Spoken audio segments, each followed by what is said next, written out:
suwuh perdono pitono anu menegari kita kinarya pambukan cara bersama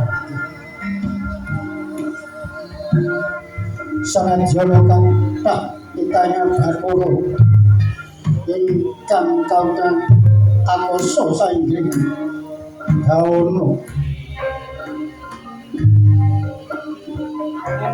sanadyan to ana sewinatan antu 10 wonten 100 gantan antu kedahi Hamsa juga negari Ngastina negari Mandinawi Yoga Jawa negara tinocap panjang kunjung pasono keruk jinan gemah rempah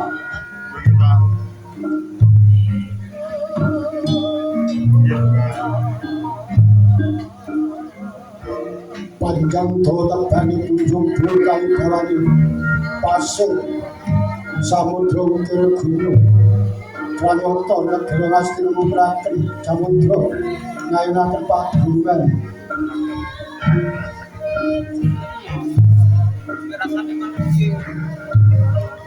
loh lemah kan sarwa subur karena ingkang minangka taneman tinanduran katon ijo royo jinawi kathah para kawula ingkang niyung gesang wonten negari Ngastina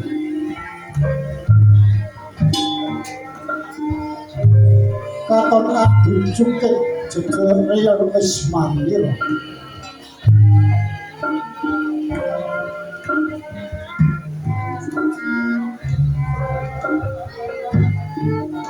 Datar Mengho negari Ngastina sinten ingkang lenggah kampar wonten negari Ngastina kalih Prabu Duryudana ya Prabu Sudana ya Prabu Trimawangsa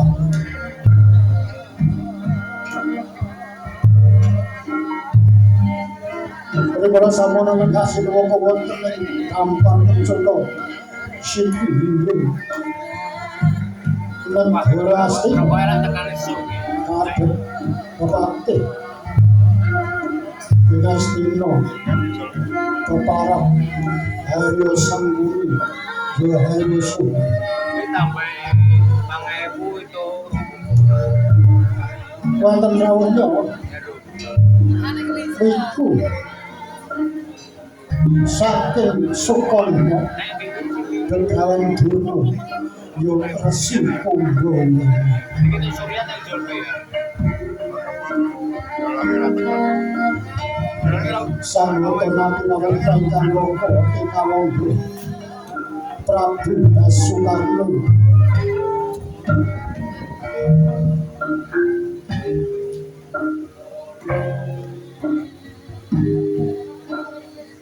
ingkang wonten wingking Sadra dereng kedelan tinalang Raden Kartowarma ingkang amanggeraken para nagara praja ingkang suwan wonten ing sendiri yen Cinandra babar ngantos panguraan swami para kawula lan nagara praja mangkono panudyasing Prabu Sri Sang Nata Prabu Duryudana kang dereng kawijil lisan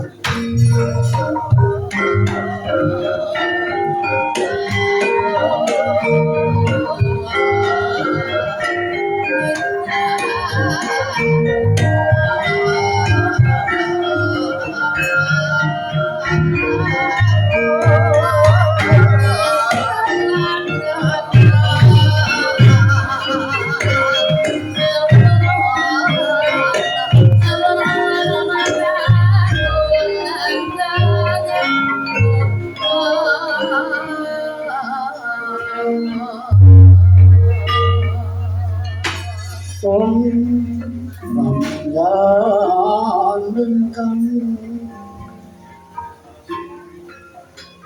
Sinowati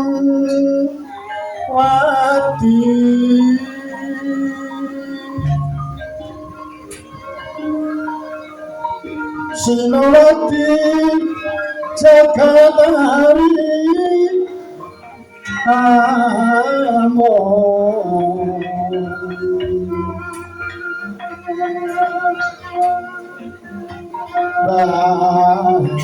Lumembah Omang samudra karo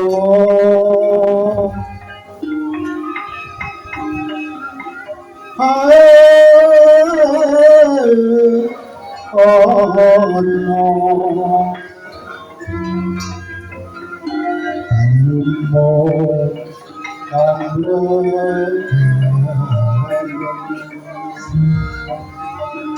Ulo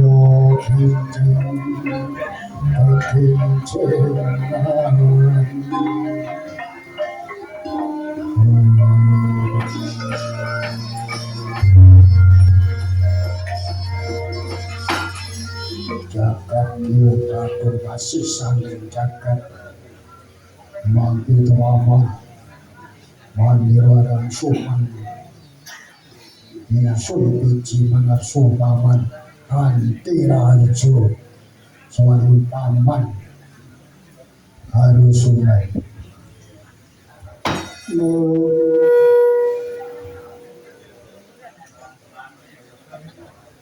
mangestaken dawuh paduka ingkang sini suwanipun ingkang dupu boten manggihaken satunggal punapa namung ingkang dupu nyosaken sembah bukti kula kunjuk ngarsa paduka samutta ing Hastina ini kula pimawan maniro sembah dhateng kula pamuji kula kula tinampi mawon ini kula tampi asta kali dadi jenengan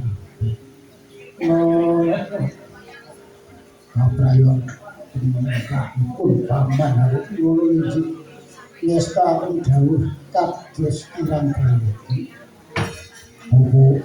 Bobo pandito durne karaharjan rawuh diko Bobo pandito durne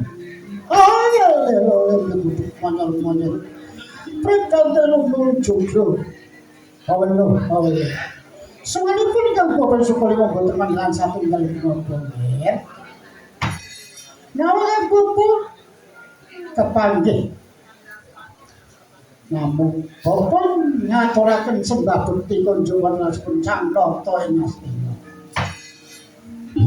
Bobo nampi sembah saking Bobo pandito durmu namun pamuji kula ngaturi nampi Bobo pandito kula nampi mungkin dados kak nomor percaya ngaturi lengkah ingkang sekeco Bobo kados kirang prayogi Bobo Nabi Bobo Prabu Ngawangga kasehan Ponorogo rawuh wonten ing Astina Yai Prabu Durita sawanipun rakanton Ngawangga boten panggilan satunggal punapa kula menapa yang ngadipakikan nyosaken bagi kula sing Prabu Durita inggih kula nampi pangestu ingsun kawaturi nabi Koko Dewati inggih kula tabraken kalih dados kaki-ati daging kajulangan harta marga tidak mau ambil mula suami westaken dawuh Kanjeng Koko Prabu namung ingkang ranyosaken sembah kula kunjuk wonten ngarsa paduka Koko Prabu ingsun tampa pamujiku tanpa uji kula tampi Koko Prabu dadosaken jimat Paman Haryo kula wonten paringadan kula lenggah Sriwaka ngasta pusarane ati wonten ing negari Ngastina menika sampun dawuh nanging kula tesih gadah rasa sumelang menawa anggen kula dados ratu menika kados dene ancik-anciking sak dhuwuring ngeri tesih kathah ingkang badhe njongkeng kawibawan kula menawi paduka gadah penggalih kamataken ingkang bapa menika sampun upadi kados pundi anggenipun Angger Prabu kiyat jenjang anggenipun lenggah Sriwaka ngasta pusarane ati ing Ngastina ampun sembah paman sejatine ingsun madhep ratu mesti niku diono kekuatan lahir lan batin laire paman Haryo Sengkuni upaya isane kekuatane Prabu Duryudana ing negara Astina. Nggih, kula menika sampun pagi kados pundi anggenipun Angger Prabu patut dados ratu kiyat lahir ning batin menika ingkang saged paring raos tentrem menika namung ingkang Bapak Sukalima monggo kula aturi miji dhumateng Bapak Durna. Bapak Durna wonten pangadhahi kula menika gadah rasa khawatir batos. Lah sebabipun menapa kok gadah ing batin terus watos menika. Kula samanten wonten kadi dene perintah saking dewa yen to kepengin jejeg wonten ing negari Ngastina anggenipun madhep raja menika kedah kaambanan wahyu ingkang sinebut Wahyu Makutara. Menika wonten pundi papanipun Wahyu Makutara? Oh, nggih. Oh, namung wahyu kula pun beres dalem wahyu. Wahyu napa kemawon kula pun mangertos. Niki kang dipetuju Wahyu Makutara. Oh, nggih. Oh, Makutara. Nggih. Niku pun dapal niku. Pun apa sakniki Makutara. Sanggar pundi mawon niku Makutara.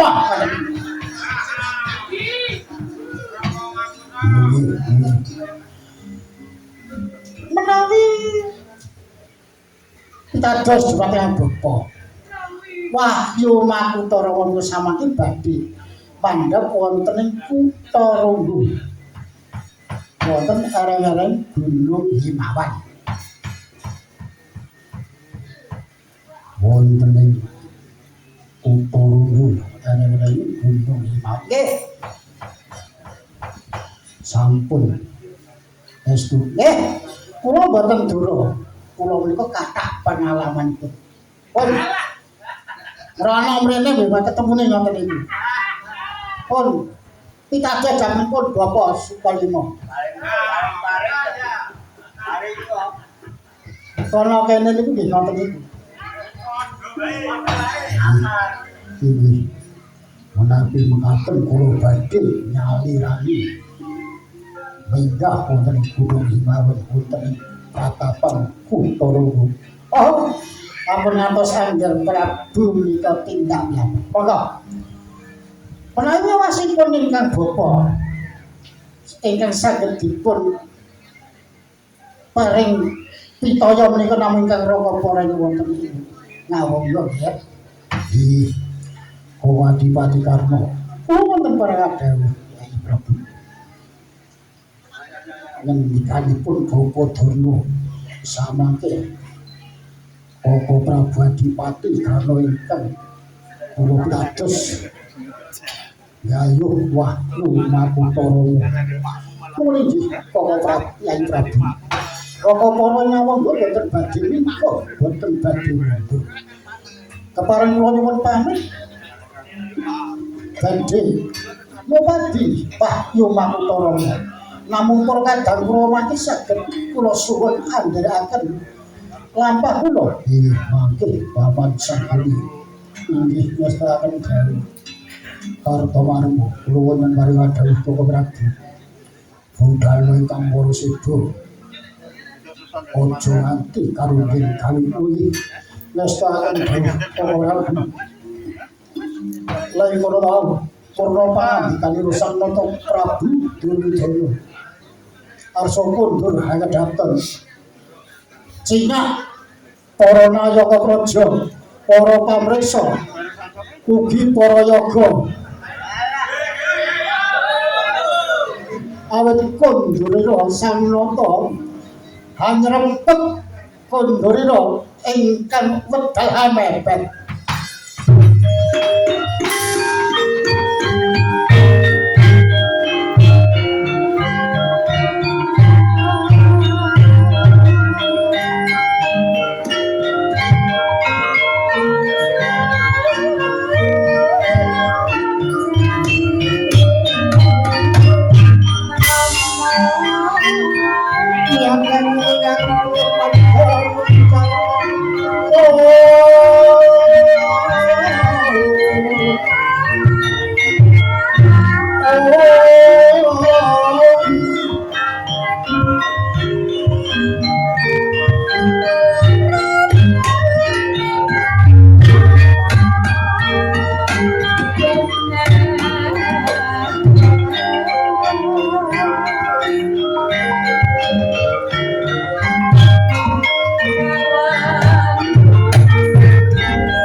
Pospondor